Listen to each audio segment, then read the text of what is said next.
Saudara, Litbang Kompas merilis survei terbaru elektabilitas pasangan Capres-Cawapres.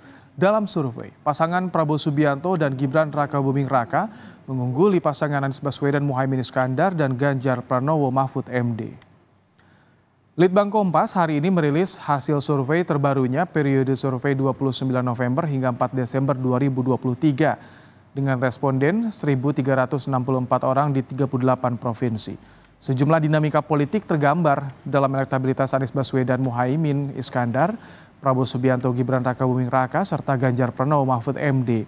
Dalam survei, pasangan Prabowo Subianto dan Gibran mengungguli pasangan Anies Baswedan Muhaimin dan Ganjar Mahfud. Dan jumlah pemilih yang belum menentukan pilihan juga meningkat.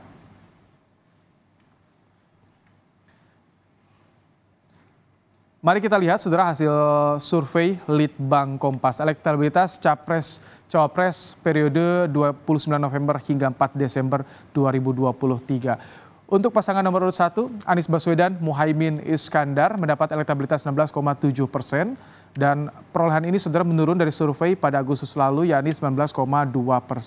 Saat itu Anies belum berpasangan dengan Muhaimin Iskandar. Selanjutnya pasangan nomor urut 02 Prabowo Subianto Gibran Rakabuming mendapat 39,3%. Angka ini naik sejak Agustus lalu yakni 31,3%. Saat itu Prabowo juga belum disandingkan dengan Gibran.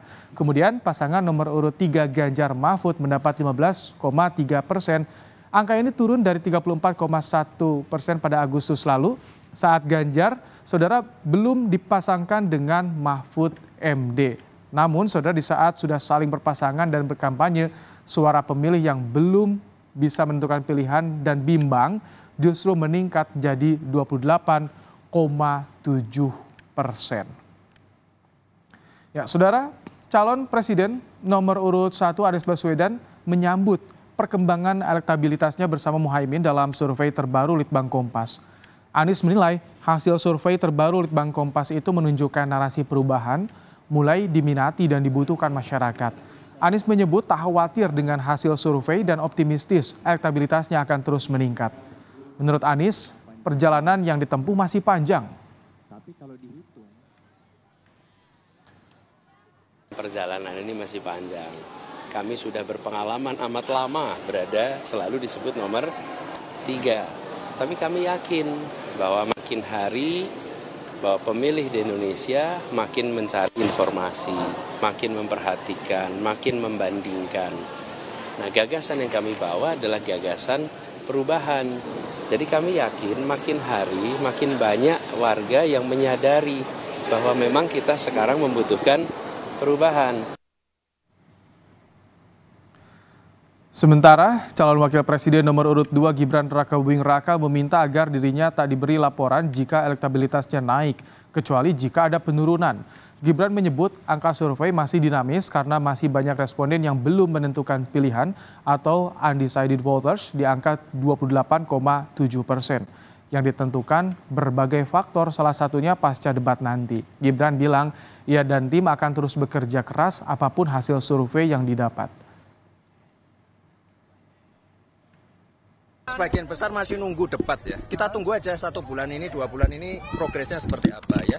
Yang jelas survei tinggi, survei rendah kita tetap kerja keras. Artinya surveinya nggak memungkinkan untuk satu putaran mas, itu gimana? Ya nggak apa-apa. Apa ini strategi kampanyenya sejauh ini berhasil mas? Karena kan misalkan berhasil atau tidak itu yang menentukan warga ya. Yang penting kita kalau ke pasar ya interaksi dengan pedagang, borong-borong UMKM, ya gitu-gitu doang. Soal ada penurunan elektabilitas dalam survei terbaru Litbang Kompas, Ganjar bilang tak berkecil hati dan jadi pemicu agar bisa berpacu lebih bagus. Ganjar juga menyebut masih ada waktu dan konsolidasi dilakukan untuk menemui masyarakat dan melihat sebab turunnya suara dalam survei.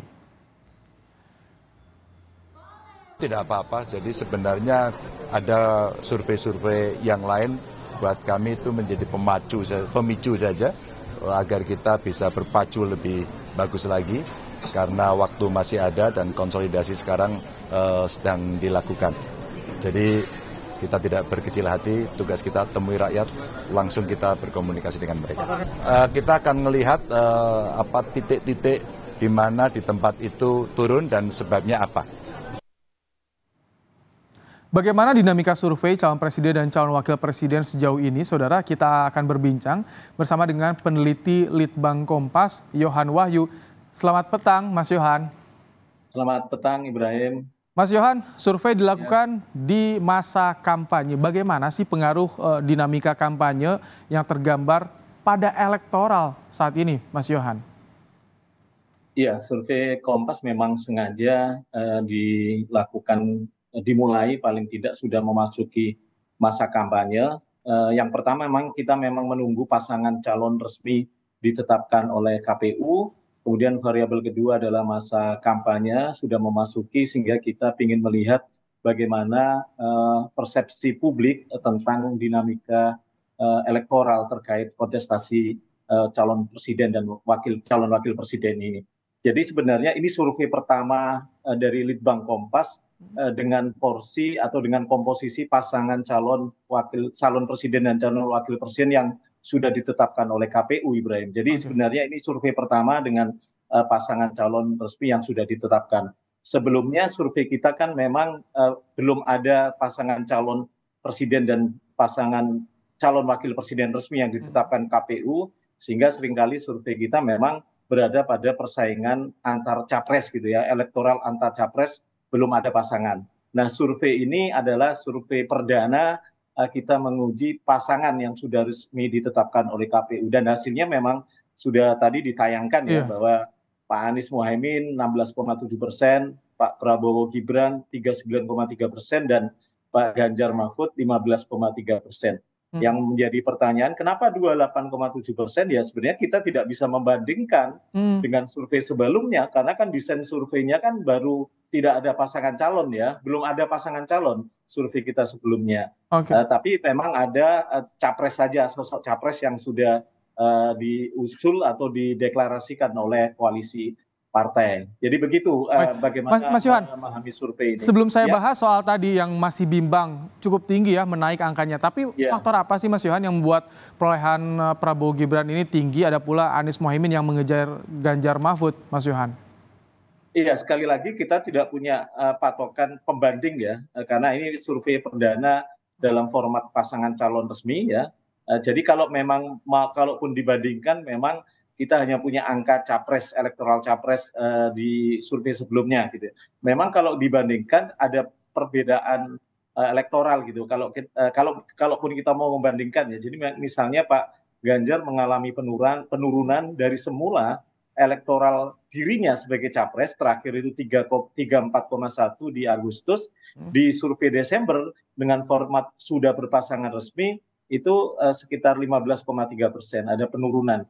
Hal yang sama juga Pak Prabowo dengan elektoral dirinya sendiri sebagai sosok capres 31,3%, di survei Desember ini dengan format pasangan calon yang sudah resmi naik menjadi 39,3%. Hal yang sama juga dialami Pak Anies. Jadi memang ini lebih pertama mungkin ya dinamika pasca pencapresan, pasca penetapan capres, penetapan nomor urut, dan kemudian memasuki masa kampanye, itu menjadi variabel-variabel yang menjadi referensi bagi pemilih yang mempengaruhi persepsinya ketika ditanya saat ini milih siapa dari 3 pasangan calon itu, dan inilah yang ada gitu ya, meskipun ada sekitar 28,7% yang belum menentukan. Mas Yohan, ya? Kalau di kampanye kan yang menarik itu sebetulnya frekuensinya. 2 pasangan calon lain frekuensinya hampir tiap hari kampanye, nomor 2 akhir pekan saja ketika libur kampanye. Apakah ini frekuensi kampanye bisa menggambarkan persepsi publik? Atau persepsi publik ini masih kepada popularitas atau seperti apa yang dibaca Litbang Kompas? Iya, kan sebenarnya variabel campaign itu kan pertama menaikkan popularitas, menaikkan likabilitas, tingkat kesukaan yang pada akhirnya juga berharap itu akan berbuah pada elektabilitas. Kita harus memahami model kampanye saat ini tidak melulu kemudian pasangan calon itu harus bertemu dengan pemilihnya ya, meskipun itu relatif mestinya lebih baik seperti itu, tapi kan dengan luas wilayah geografis Indonesia yang luas, kemudian variabel durasi waktu, saya pikir banyak kanal-kanal yang dimanfaatkan oleh 3 pasangan capres ini yang kemudian menjadi media kampanye. Salah satunya tentu media sosial. Di survei kita memang sebagian besar dari kalau kita lihat porsi pemilih sekitar hampir 60% ini pemilih muda dan pemilih mula, media sosial cukup melekat ya di mereka sehari-hari. Jadi kanal ini yang sebenarnya cukup menjadi perantara mediasi bagaimana ketiga pasangan calon ini berkampanye. Karena itu belum tentu orang yang sering turun tiap hari ke lapangan, pasangan calon yang tiap hari ke lapangan, kemudian mendongkrak elektoral. Jadi rumusnya memang agak-agak susah dipastikan mereka yang sering turun lapangan ini akan meraih elektoral. Karena memang banyak variabel ya, misalnya variabel popularitas, kemudian bagaimana mereka membranding di sosial media sebagai kanal media yang selama ini cukup aktif dan intensif dikonsumsi oleh pemilih kita, terutama pemilih dari generasi muda. Mas Yohan, besok debat, bagaimana pengaruhnya pada persepsi publik nanti dan apakah ini juga bisa mengubah pilihan, termasuk tadi yang masih bimbang? Iya, kami melihatnya 28,7% ini memang mereka ini dari kelompok pemilih yang masih wait and see gitu ya. Melihat karena baru sekitar sebulanan lah ya kita mendapatkan pasangan calon presiden dan calon wakil presiden resmi. Ada yang kemudian sudah tidak terlalu kaget dengan pasangan ini. Ada yang kemudian mungkin kaget gitu ya, orang-orang nama-nama yang selama ini tidak beredar kemudian masuk dalam konstelasi Pilpres. Tentu ini mereka membutuhkan referensi informasi dan asupan program-program yang mestinya disalurkan dari ketiga pasangan calon pres dan cawapres ini. Dan debat kandidat capres yang dimulai besok itu menjadi salah satu bahan tentu ya bagi pemilih-pemilih bimbang ini untuk kemudian mereka menambah referensi sehingga cukup meyakinkan bagi mereka untuk kemudian lebih cepat untuk memutuskan siapa pasangan calon yang akan dipilihnya nanti. Kalau sampai saat ini variabel apa sih Mas Yohan yang menjadi faktor penentu persepsi publik? Apakah masih soal popularitas? Ya tentu persepsi ini kan dibangun dengan informasi yang digencarkan ya di ruang publik kita gitu ya. Selama informasinya itu positif bagi pasangan capres, tentu harapannya itu bisa mempengaruhi secara positif pemilih untuk kemudian memilih capres tersebut.